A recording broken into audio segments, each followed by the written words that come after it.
Joining me now to discuss the latest provocations from North Korea, the U.S. military mission in Syria, Fred Fleitz, Senior Vice President at the Center for Security Policy, a former CIA analyst. Great to have you, Fred. Good to be here.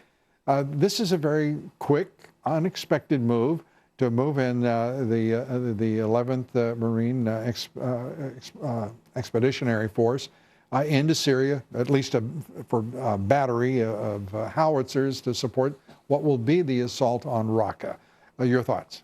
Well, we're seeing the beginning of a serious policy in Syria. The world knew Obama did not have a serious policy. His policy was to do as little as possible and to kick this problem to the next president. Right.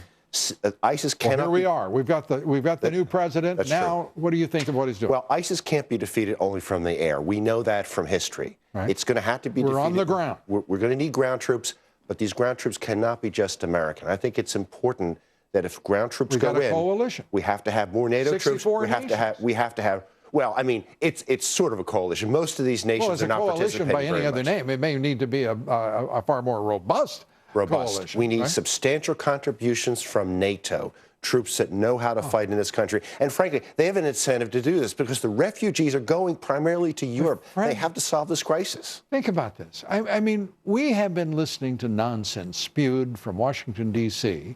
About the Islamic State, about how to defeat it for a good part of the past 8 years.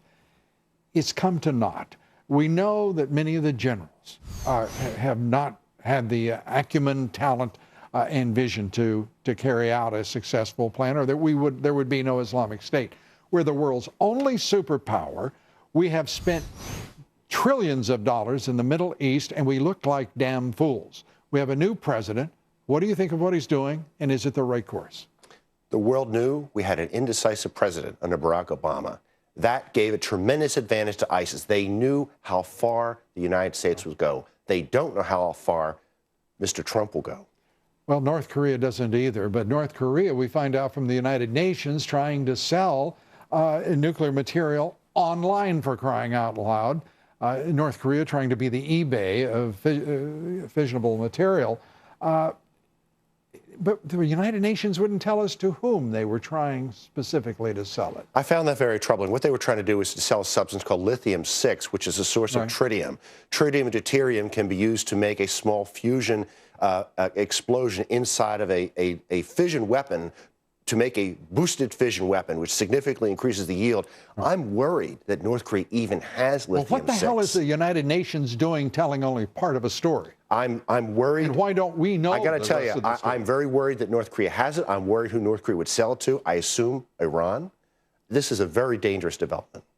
And very quickly, the idea that the Trump administration would send B52s and B2s into the Korean Peninsula.